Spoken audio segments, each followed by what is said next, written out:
Salut tout le monde. Bon, je reviens vers vous parce que bon, comme d'habitude, hein, j'ai quelques petites choses à dire. Alors, j'ai vu tellement d'images ces jours-ci, j'ai vu tellement de trucs, j'ai compris tellement de choses, j'ai entendu tellement de choses. Et euh, on est en train de nous tuer en France là. La police tue là. C'est pas d'aujourd'hui, mais là ils le font de plus en plus. Vous comprenez toujours pas? Vous entendez toujours pas? Vous voulez toujours pas voir? La police tue.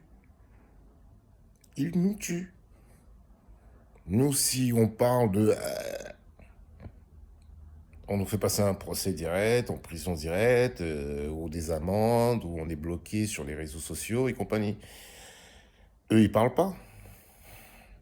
Eux, ils tuent. Ils nous tuent. Et ça arrive de plus en plus. Même si une personne a un couteau, et en face, de l'autre côté, il y a une arme à feu, je suis désolé. T'es pas obligé de tuer. Tu maîtrises. Tu mets une balle dans la jambe, une balle dans le pied, une balle dans l'épaule. Hein? Mais non, ils préfèrent viser le torse. Donc ils préfèrent tuer. Tuer. Mais bon, il y a bien un jour, vous allez comprendre. Bref. Alors, je vais revenir aux Corses. Ah, les Corses, les Corses, les Corses. Les Corses. Les Corses, les Corses, les Corses. Les Corses. Eh, vous êtes forts. Vous êtes forts, comme les Antilles. Ah, peace. Et franchement, force et courage. C'est pas comme le continent français, quoi. Sur le continent français, encore une fois, il y a tellement de gays, c'est tellement la gay pride que, ouais, ben, il n'y a plus de mecs pour défendre la France, quoi. Encore une fois, il va falloir attendre sur les Arabes et les Noirs, comme d'habitude, mais bon. Sauf que là, nous, Arabes, Noirs, chacun va rentrer chez soi, je pense. Voilà ce qui va se passer. Vu que le Français ne veut pas se battre pour lui-même, et qu'il ne sait pas se battre pour lui-même, il préfère faire la faux folle des gay pride dans les rues de Paris. Ben voilà, hein. Qu'est-ce que vous voulez que je vous dise? Ah, on est peut-être 30% de bonhommes, sans déconner, et dans toute la France. Et ceux-là, déjà, ils viennent plus trop, hein. Bah oui, se prendre la tête sans déconner à la place des autres, pendant que les autres sont tranquillement chez eux, c'est un peu normal, hein. Pourtant qu'ils sont en train de faire leur gay pride, je sais pas où, enfin bref. Tout est dans, tout est dans la norme, quoi, on va dire. Ah, voilà. Ah là là. Qu'est-ce que je pourrais dire encore? Ah oui, Marine Le Pen. Marine Le Pen. Marine Le Pen. Mais tu t'attendais à quoi quand tu partais en Guadeloupe, franchement? Avec tout ce qui s'était passé depuis avec ton père, tu t'attendais à quoi? Tu viens dans un pays qui, dans un, tu viens sur une île où les gens ont été esclaves et subissent encore le côté colonial. Mais tu t'attendais à quoi? C'est pas parce que t'as payé deux ou trois pèlerins qui sont venus t'accueillir en jouant du tambour devant que ça y est, la Guadeloupe c'est à toi. Alors oui, moi je fais partie des gens, franchement, je considère que t'as rien à faire en Guadeloupe, Marine. Comme ton papa. Voilà. Et toi, t'as eu de la chance par rapport à ton papa, t'as foulé le sol de la Guadeloupe carrément, t'as marché dessus. C'est limite que t'as souillé la Guadeloupe là. D'accord? Voilà. Donc, Marine, je suis désolé, mais reste chez toi. Hein? Viens pas me sortir tes beaux discours en Guadeloupe, surtout quand je vois que tu mets une main sur l'épaule d'une Antillaise et limite tu touches que son vêtement, quoi. Tu as peur que la couleur noire te salisse. Hein? Ah là là là là là là, les Le Pen, les Le Pen. Enfin bref, passons. Alors, il y a un autre truc qui me révolte encore. Je constate que des Français qui étaient tout à fait, on va dire, comment je pourrais dire ça, des Français qui vivaient autrefois en harmonie avec les autres, que ce soit religion ou race ou compagnie, aujourd'hui, ils commencent à devenir racistes. Je répète encore, il n'y a pas si longtemps que ça, hein, j'ai une petite blonde aux yeux bleus et qui m'a fait comprendre que tous les Noirs devaient retourner chez eux, tous les Arabes devaient retourner chez eux. Je crois que les Français connaissent pas bien leur histoire.